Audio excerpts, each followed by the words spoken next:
So recently I played SMT4 on stream, and it's weird, man. Oh, a hunter.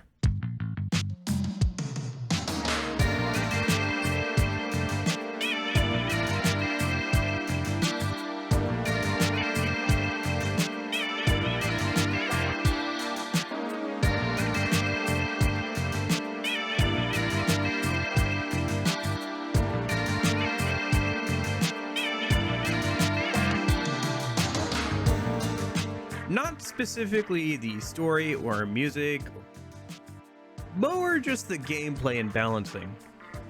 Overall, it's a really good game. I enjoyed it quite a bit. I think it's got the best SMT story I've experienced so far. It's got great music, obviously. There's a lot of really cool demon designs in the game because everything's in 2D. In fact, I think it advertised it having over 400 demons. And with exploits and everything, in all the DLC, you can get 426 of them, apparently, which is kind of crazy. That is honestly really crazy.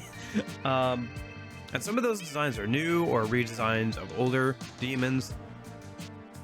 I'm really looking forward to more designs like Satan and Marcy coming over to 3D like in SMT5 Vengeance. Some I'd really like to see come over to 3D though are Kane or Michi-zan. I think those would look really, really cool in 3D. The overworld and quest structure is hard to navigate without guides though. I had a lot of help from chat and I had to look up a lot of like where certain quest locations were. There was one quest where I had to wait an IRL hour for a overworld resource collection point to refill itself or like refresh. Usually this wouldn't be a problem, but it was the last quest that I had left in the entire game, so I ended up just turning on speed up and just talking to chat for like 15 minutes or whatever, right? This wouldn't be as much of a problem if it wasn't like the last quest that I did or I wasn't streaming, right? You could just leave the 3DS on and just go and do something else for like a little bit. But genuinely, I had a hard time getting around the map for most of the game. Like, even in the late game, I had a hard time remembering where everything was and all that. That could just be me, I'm kind of directionally challenged. It's also pretty hard to get the quote-unquote true ending, or the neutral ending, whatever you want to say. I think it's probably close. Yeah, I'd say it's probably the true ending, considering how it goes. But either way, it's hard to get that one. I got pretty lucky and just, stumbled into it because I'm the most indecisive person ever. I don't know, maybe I am enlightened in the neutral way and I am a balanced person, but more likely I'm just more indecisive than anything else, and I kind of knew what was going on, so I kind of had a vague idea of how chaotic or goody two-shoes I was being, so I ended up getting it. It was pretty good. I'd be interested in seeing like the other endings maybe at some point on a replay for like New Game Plus or whatever. How they did the Fiends in this game are pretty weird. So in SMT3 and SMT5, they are scripted encounters. SMT3, you kind of have to do them, especially if you want to get the like, true demon ending, like they unlock a whole bunch of content and stuff. SMT5, they're kind of originally part of DLC and stuff, and they're just there to kind of like lead up to the demi-fiend fight and, give you a chance to fight the fiends and unlock them. In SMT4, all except for one are like random encounters, and they're like a 1 in 5,000 chance to show up.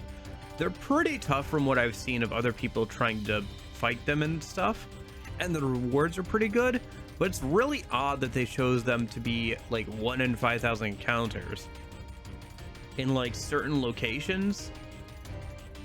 It's very, very odd, and to refresh them, you have to like restart the game, like soft reboot this game over and over again, or use the DLC method and like go to a DLC spot for Mitama grinding and then go back and then back and forth. It's a long and tedious process to even get to the fiends, let alone beat them. Some of them are only available on certain alignment runs just because of how the story progresses. It's very, very odd. I didn't like it too much. I thought about grinding them out, and I kind of tried to for a couple hours on stream, but after a while it was like not really worth it, I felt, and I feel like that was a kind of a mistake, honestly. So, biggest thing for me personally, there's no endurance or vitality stat in this game. So these are stats that usually affect how much damage an enemy does to you. Having a higher endurance stat means you take less damage. There's none of that in this game. So at the start of the game, Pixie comes up, she slaps you, it deals 20 damage. At the end of the game, when you've killed gods and demons, she comes up and slaps you, it does 20 damage. But because you have a higher HP value, you can take more. But it still does the same amount of damage. This causes everyone to become a glass cannon. Likely because of this, physical skills use MP instead of HP. Unfortunately, the demons that use physical skills don't have quite enough MP to account for this, for whatever reason, which is kind of a problem later in the game, as there's no way to raise HP or MP or any other stat consistently without farming out one of the Reapers, which is like, again, a like 1 in 5,000 chance or something. The lack of endurance causes battles to be much more chaotic and unpredictable, even when revisiting earlier areas that you're like 10 levels above. But of course, the main mechanic that also does this, that everybody knows about, and is kind of the meme of SMT4, is of course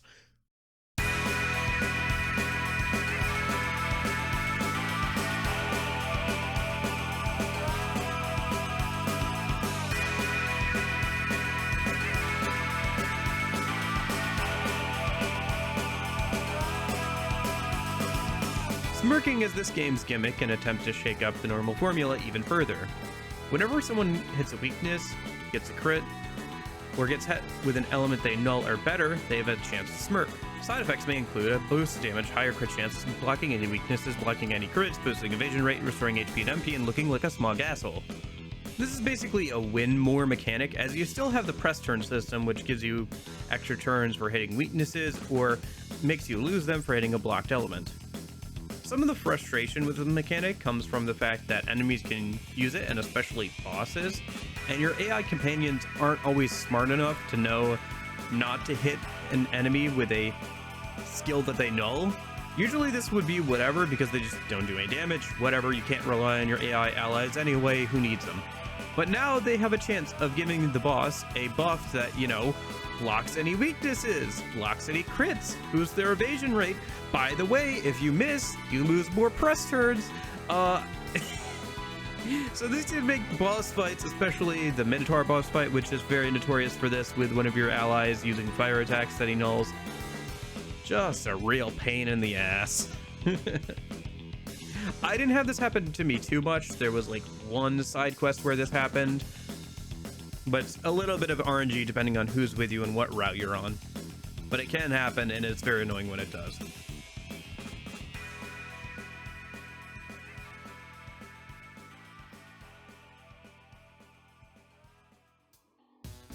These two changes, the lack of endurance and the smirking, cause battles to be pretty short and brutal for the most part.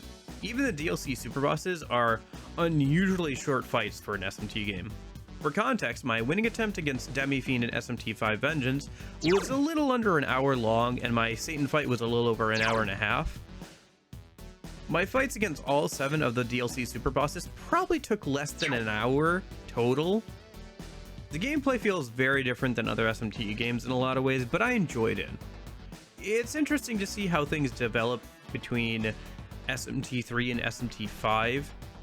There were a lot of mechanics or ideas or things presented in the game that I recognize as being something that got later refined into something a little bit better in SMT5 Vengeance.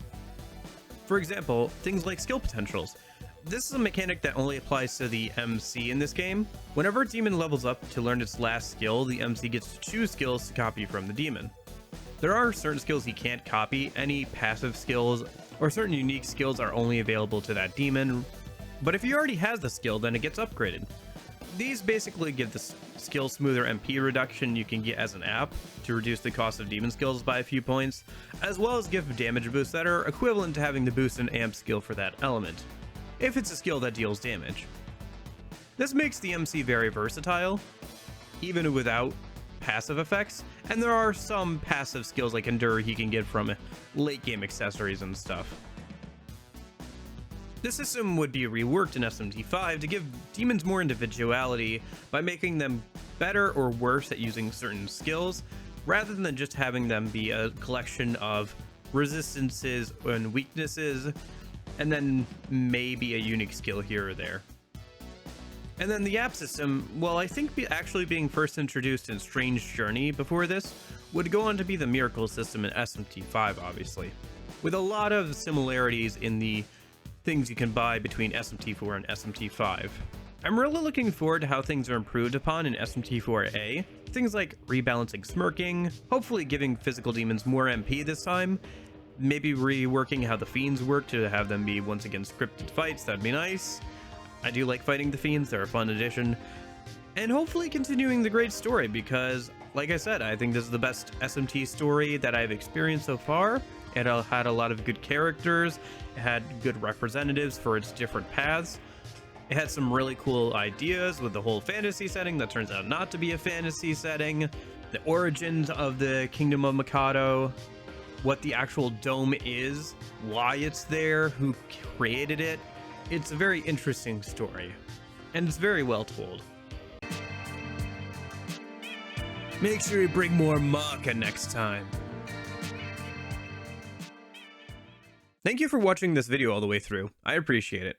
Let me know what you think of SMT4 in the comments below. Try not to spoil SMT4A for me. Simply just smirk and say, he doesn't know. I'm looking forward to playing SMT4 soon-ish.